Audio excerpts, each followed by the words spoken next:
Don't talk.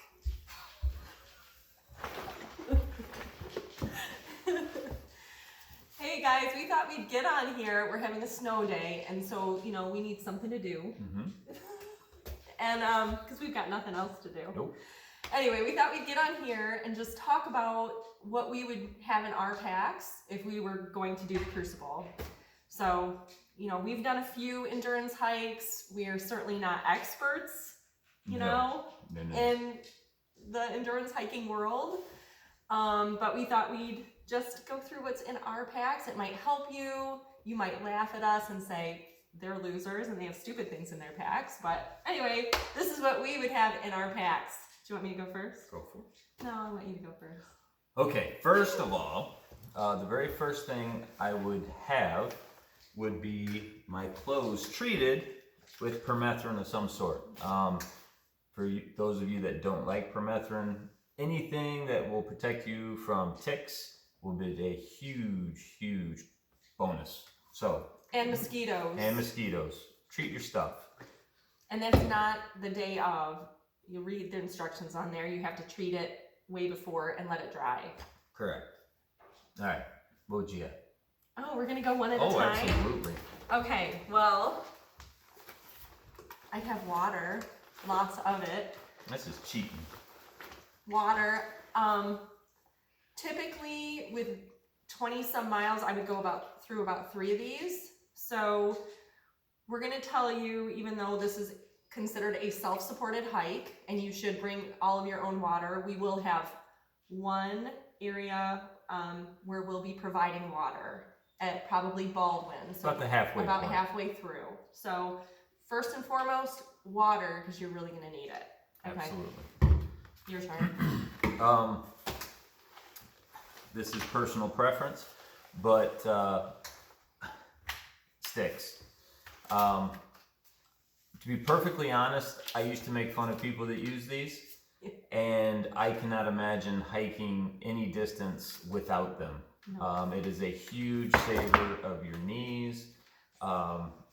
It really makes navigating a little bit tougher terrain a whole lot easier. And I know that I can go a lot farther with them than I can without them. So I take, hiking sticks. There's all different levels of them out there. I think these were, I forget how much they were, off of Amazon. But under $30, I think. And I still haven't broke them, and I'm usually pretty hard on stuff. So, but look into them. It does take a little bit to get used to them, but once you do, you won't know what you do without them. Speaking of knees and any injuries, I would definitely have some KT tape. Probably not in the container because it's too much, but I would definitely take some KT tape. I would know what parts of my body hurt from training, getting ready for the Crucible. For me, it's my IT band and my right hip as I'm getting old.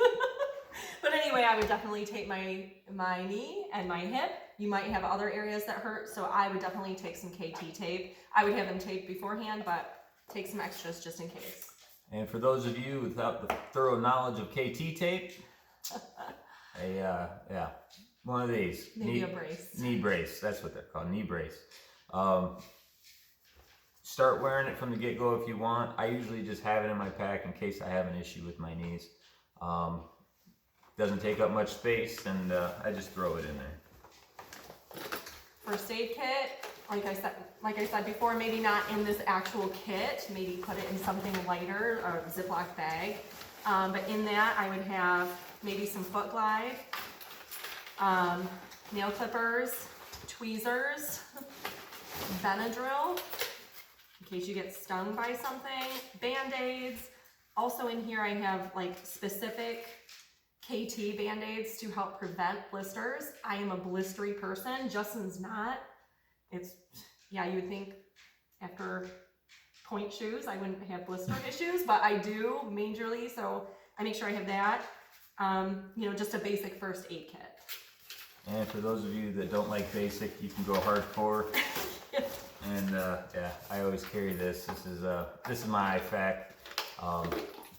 Probably way more than you need, but it's important to take the stuff that's going to take care of you. So don't forget about that stuff. poncho or raincoat or something like that. We do not know what the weather's going to be like for the Crucible, but We hope it won't rain. unless there's a severe weather, we're going to be doing it. So if it's calling for rain, bring a poncho. It's definitely going to help you out. For sure. Food. Okay, we're all different when it comes to food. If I'm going fast, if I'm by myself, I make myself stop every 4 miles and eat, every 2 miles and drink. That's usually my thing. Anyway, might not keep it in this bag, but this is like my favorite thing because I'm such a grazer. But Wholesome Medley is, I've had stories about this stuff getting me through. Anyway, I've got like an apple and some peanut butter that has extra protein in it, some beef sticks, RX bars, Lara bars, however you say it, Lara bars. Some people might bring an entire dehydrated meal. I would take more than this too, actually, because what do we figure? How many calories does like a person your size? Anyway, you burn a ton like of 3,000. calories. We'll say yeah, 3,000. so you're gonna need fuel. Okay, so food. And I'm not as much of a grazer, but I do like to get to the halfway point and have a decent meal. Usually I'll take a dehydrated meal of some sort just because it's lighter. But my big thing is this is a luxury item, not for everybody, but I don't go hiking without it. But I take my Jetboil, and I like to have coffee. So I always make sure that I've got my Jetboil and I can heat up whatever I need. But like I said, that is a luxury item and not something that you need. I tend to carry more than I probably should, but I'm comfortable, so it's cool. Mm-hmm. Toilet paper. So, the guys might not need toilet paper unless they're pooping on the trail. But ladies, take your toilet paper. And then you know what else? Take extra Ziploc to put your dirty toilet paper in because nobody wants to see your toilet paper on the trail. Pack it out. There you go. That's all I'll say about that. Yeah. There will be one, they are going to pass one outhouse at the Pines. Right around the halfway point, you're going to pass one. But otherwise, we get that question every time, are there outhouses along the way? No, you got to go outside. So pack out your stuff though. Nobody wants to see your dirty toilet paper. Absolutely. No reason for that. Speaking of luxury items. Oh gosh. Yeah.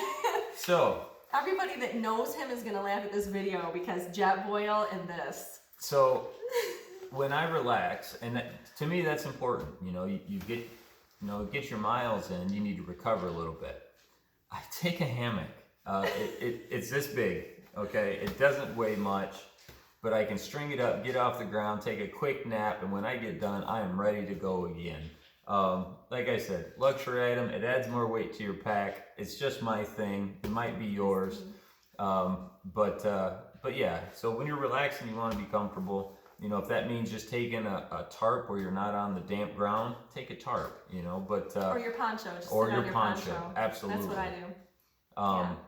But I like to be extravagant on the trail and take a poncho. Or not a poncho, a hammock. Thank you. Yeah, I think I said this is a very personal thing. We're all going to take different things.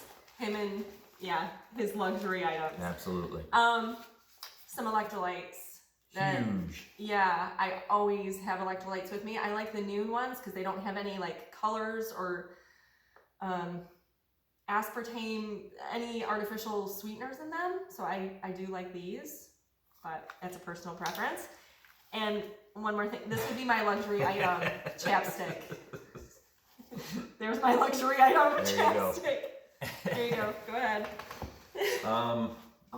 What else? I know a really good one. Extra phone battery. Oh, extra phone battery. I'm hoping that we can talk to the people at All Trails, yes, and actually get the Crucible course on All Trails. Even if that doesn't happen, you're going to want to probably look at the trail system on your phone. You're going to need GPS, or in case you get into a situation where you need to call or text to get off the trail, you're gonna want your phone. Well, if you're like me and maybe you're listening to your book online while you're hiking or whatever, and if you're one of those people that plays music, please don't do it with everybody else around you. Nobody likes you. Maybe they That's do. what headphones are for. Yeah, earbuds. Anyway, that's another video. But your phone battery is probably going to be drained, so take an extra battery. Absolutely. That's a smart one. Yep. What else? What are we forgetting? Tell us what we're forgetting in the comments. I'm sure we're forgetting did we something. say water? Yeah, that was my first thing. Okay, yeah. Take water. Water's huge. You kind of need that. Yeah, buffs. We love buffs. If you're really hot, you can water it down and put it on you, and it cools you down. Obviously, it helps in the cold, but it helps in the hot weather as well. Another thing is, what are you wearing? And this is specific to you, but I would definitely want to wear pants that were not cotton. You want something that's going to dry out quick because it's going to be dewy, and at some point you're going to get wet, even if it's not raining. So you want something that's going to dry out quick. Me personally, wool socks, huge plus. That's a game changer, is wool socks. Liners too, when you're going that far, that seems to help me. I'll still get maybe 2 blisters, but better than 5. So liners are good. Yeah. And actually, an extra pair of socks probably ain't a bad idea either. When you hit that rest spot about halfway, and you're in your hammock and you're drinking your coffee, and you change out your socks, when you get done with that break, you are a new person altogether. So just something to think about. Yeah. So yeah, like I said before, if we can't, one more thing that I would bring would be, it's in this pocket. Even though I treated my clothes with permethrin, I would definitely bring some Deep Woods Off, because we are known for mosquitoes in our neck of the woods. So, we're hoping that it's early enough we don't have them, but just in case, we'll let you know how conditions are. Absolutely. Anyway, tell us what we forgot. And I hope you guys are training, and maybe we'll do some more videos, maybe some more videos about training, maybe some more videos about apparel. Another thing is when you're packing your pack out, think about, do you really need this? Because, 22, 23 miles is no joke. I don't care who you are. So really think about, do you absolutely need this? And is it worth it to you to take it? There's going to be, some people that just put on their, 1 to 2 mile packs and think everything's good. Not so much, so just remember that ounces equal pounds, pounds equal pain. So True. make sure it's worth it to you. Yeah. Another thing is to make sure that we're going to send out an email with a phone number to make sure for any non-life-threatening emergent or situations, shall we say. Make sure you put that number down, and maybe write it down in your pack and put it on your phone. There you go. That'd be better. In case your phone has issues. Yeah. Well, but then take an extra battery. There you go. And I think the only other thing I can think of is be good to the people out there on the trail. This is quite the event, and it's amazing what the people out there are going to be like with you. You're going to meet new friends. You guys are going to share an experience together that is not many people do. So make sure you root each other on, and all of us at the Crucible and the Crucible volunteers, we're going to be rooting you guys on left and right. So just remember, be good to each other. All right, you guys. Until we decide to do another video, tell us what we forgot in the comments. Absolutely. Okay, tell us what you would bring as luxury items or whatever it is we forgot. All right. Hope you're training. Yes. Take care. See ya.